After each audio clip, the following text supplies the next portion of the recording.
pretty tired today, people. We've been playing a lot of Forza. We've been doing a lot of editing. We've been playing a lot of gummies. Quick update also on Ralph's hand. Everyone knew yesterday he hurt his hand. I have a hurty hand. He has a hurty hand. For one, some reason, one like equals one heal. Yes, one like equals one heal. Now, for some reason, it's not healing. The wound keeps splitting open. I don't know why. That's really don't know what he's using the hand for. But anyway, let's talk about Forza. Forza. It came out, or it's about to come out. Sorry, it's not even out yet. We got an early copy from Microsoft. Yes. So we're going to talk about it. I've got very mixed feelings about this. Part of it's to do with the game itself, and part of it is to do with, I guess, what racing games are in 2018, and I'm not really in touch with that because I don't really play many racing games. So, Sam has thoughts as well. I have thoughts as well. At least half a thought. Half a thought, and then that means 1.5 thoughts altogether. Coming at you now.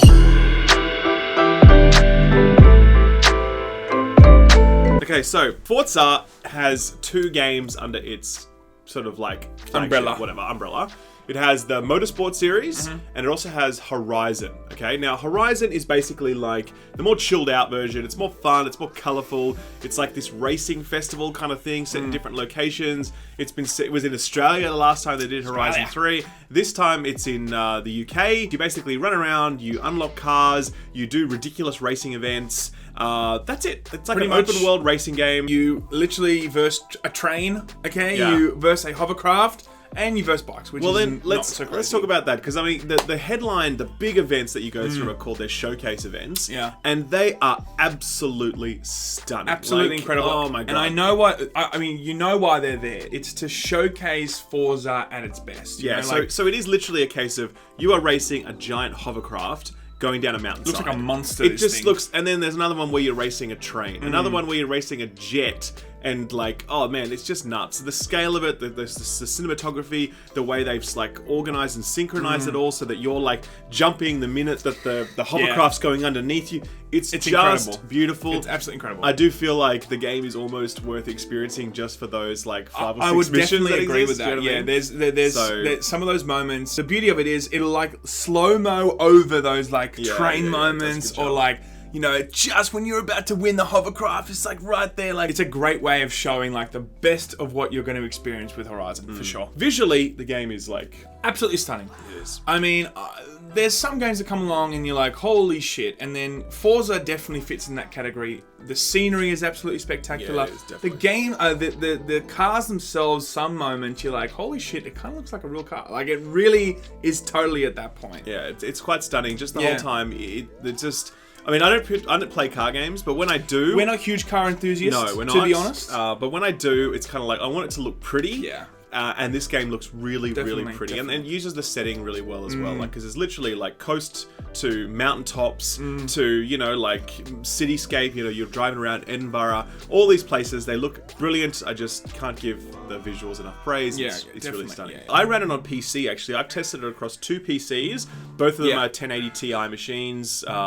You know, I played it on a Xbox S, and there was a little bit of frame drop ever so often. I still think, though, 99% of the time, it ran beautifully. Beautifully. Yeah, for me on the PC, I had crashes on one PC, I had no crashes on the other. In fact, it led to this really awesome moment. I'm playing this on PC right now, and I've had no problems whatsoever. I had one crash, I must say, but other than that... Oh my god, that is amazing. It just crashed at that exact second. But I must say, on the other computer, it was fine, and I've played on the game after that time with the other computer, so it's possible they just patched those crashes out. I don't know. Either way, I'm getting just buttery smooth performance on my PC, and so I think from what I can see so far, it's quite well optimized, those crashes aside. But I think the main thing is, do you like it? Do you like it? Well, this is where we start getting into like the whole microtransactions territory, and which is what I really struggle there. Do I like the game? Is it fun? Look, to be honest, it's fine. Like, okay, here's the thing with me. I'm the guy that's always searching for a racing game that hooks me, because it does a certain combination of things in the right way to really just find a hook. Like for me, from example, like Need for Speed Underground, everyone remembers that, everyone loves that. I think the beauty of Need for Speed Underground was that it offered a really compelling single-player experience that unlocked very carefully, very progressively. You really had a strong connection to your car. You had a strong connection to the story you were going through. With Forza, it's kind of like, it's not like that at all. You just immediately dropped in Immediately the map is covered in shit. Immediately you can get any car you want. Immediately you can get any upgrade you want. So it almost feels a bit overwhelming and intimidating the minute you step into it. To some extent, I agree with you. I kind of took the view that the last game that really hooked me was like Gran Turismo's, you know, like Gran Turismo 2 and 3, you know, all the way back then. Since then, I haven't played a lot of car games because we're not naturally inclined to like walk into a shop and be like, oh my god, a car game, aspire. Sick, their cars, can't wait. But, you know, for me personally, I felt like it struck a good balance between, you know, the car enthusiast can love this game, but then also that someone that's a casual player that doesn't, you know, love cars can jump on and have a very, very good experience because it's very easily accessible. And at the beginning, it gives you a lot of freedom to do what you kind of want. If you just want to drive around a bit, if you want to do a bit of races, it's got a lot of cars at the very beginning to give you. But I can definitely hear the argument that maybe there's too many cars, you know? Maybe there's just too much stuff at the beginning. I didn't dislike it, by the way. I did not dislike it. It's just that it didn't hook me. It's a perfectly fine racing game. It's perfectly cromulent.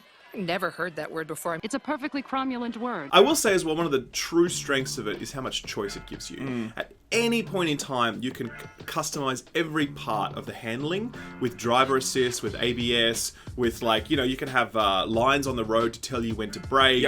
You can basically make it so the car drives itself. If you want to do that, you can do that. But or if you want to go the other end and just properly drive the car, there's a whole simulation mode that just feels very hard to play, to be honest, very realistic. And that choice is awesome. And as well, the tuning of the car as well. Like, you know, do you want your front suspension to be tight or loose and your rear suspension and all these sorts of minor details you can also tweak. I think there's a few points there. So firstly, the tuning itself, I agree with you. We were talking over breakfast. It is very overwhelming to jump into the tuning menu and there are so many ways that you can customize.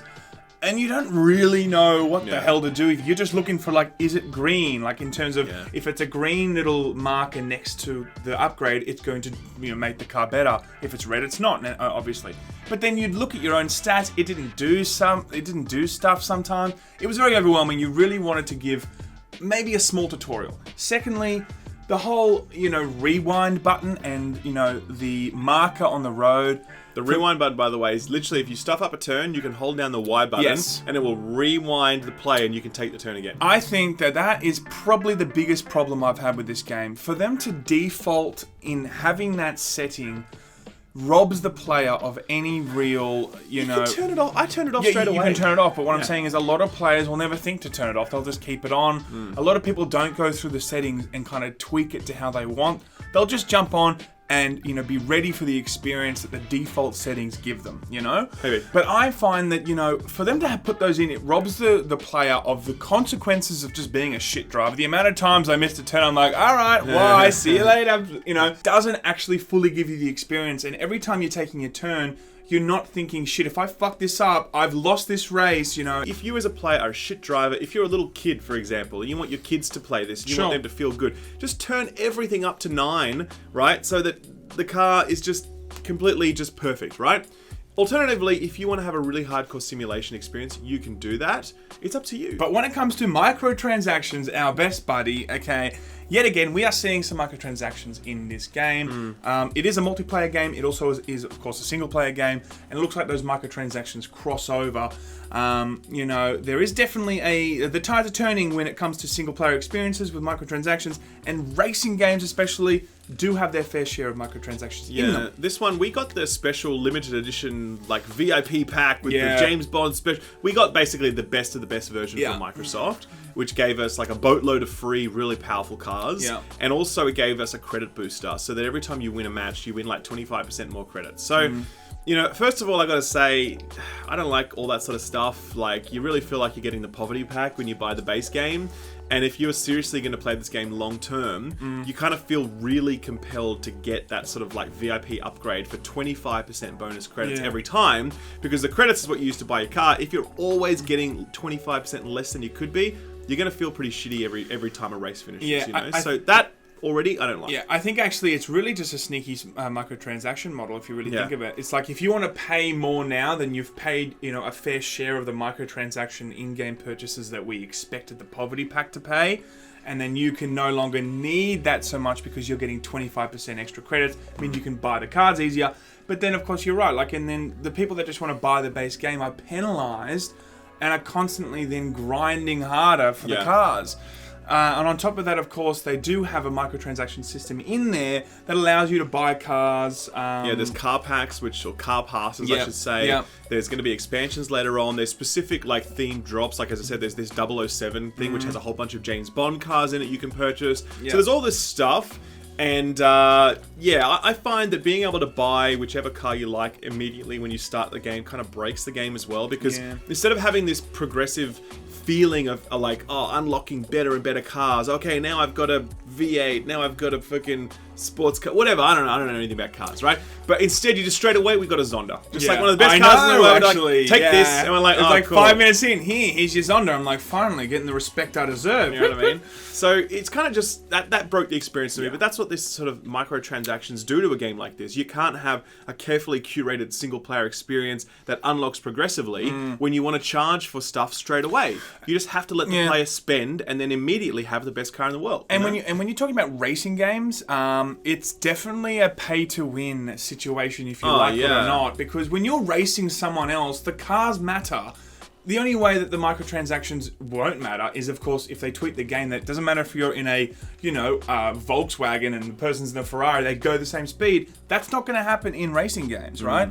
So it is a pay-to-win situation. In a way. And I went up against one guy as well in some, like, an actual real player in a race, and we both got to choose which car we would use. We didn't get to see what the other person was choosing, and I was like, fuck it, I'll just choose, like, some little Nissan sedan something or other, whatever. And then he chose, like, this Jaguar something or other. Of course he would. Exactly, but like the game mode shouldn't let me choose a shitty car and he could choose like this God mode supercar. That's dumb. So obviously we did this race together and he completely destroyed me. And I was like, what is the point of a game mode? He would have that won lets anyway. people choose. What is the point of a game mode that lets people choose whatever cars they like? If someone could choose anyway, that didn't make any sense. The whole thing though, ultimately, it just feels like there's too many microtransactions in this game. Maybe that's what racing games are in 2018. Maybe we're just out of touch because we don't play racing games. But having not played one for years and coming to it now, I'm just like, I don't really feel motivated to do all of that stuff. I disagree with that because I think if we look at sports games, people can be like, well, that's just, that's the nature of gaming now in sports games. We're just going to see Ultimate Team. Yeah. Not necessarily. I just think that there is always a way that you can monetize the product that can still be, of course, maybe a cosmetic thing. Different colors for the cars, different wheels, different horns, different, clothing and shit, but then leave the actual game itself intact. And I just think that it doesn't matter what game that is. It could be sports, could be racing, could be first-person shooters. It can all be done the same way. It should all be cosmetic. I still thoroughly have enjoyed this game, and I personally think this is a very accessible game for casual gamers and also car enthusiasts. And it's one of those games where I really just want to jump on and play more. It feels very casual, very easily accessible, and just easy to digest. I would say personally, I did enjoy it, but I have no interest in playing any more of it. It did not hook me. I have no pull back towards it. I would say though that you can get it for $10 on Game Pass, as in like you pay $10, you get access to it for a month, and then after that, if you don't want to continue with it, you just stop your Game Pass and that's it. So that's a great deal. That's like a bargain, in fact. Yep. I put about 20-25 hours into it. That's well and truly enough for me. That's my take. And that's it, I guess, fam. And tomorrow we'll see you, I guess, with something else. Can you name the truck with four-wheel drive? Smells like a steak and seats 35. Canyonero, well, it goes real slow with the hammer down. It's the country fried truck endorsed by a clown. Canyonero.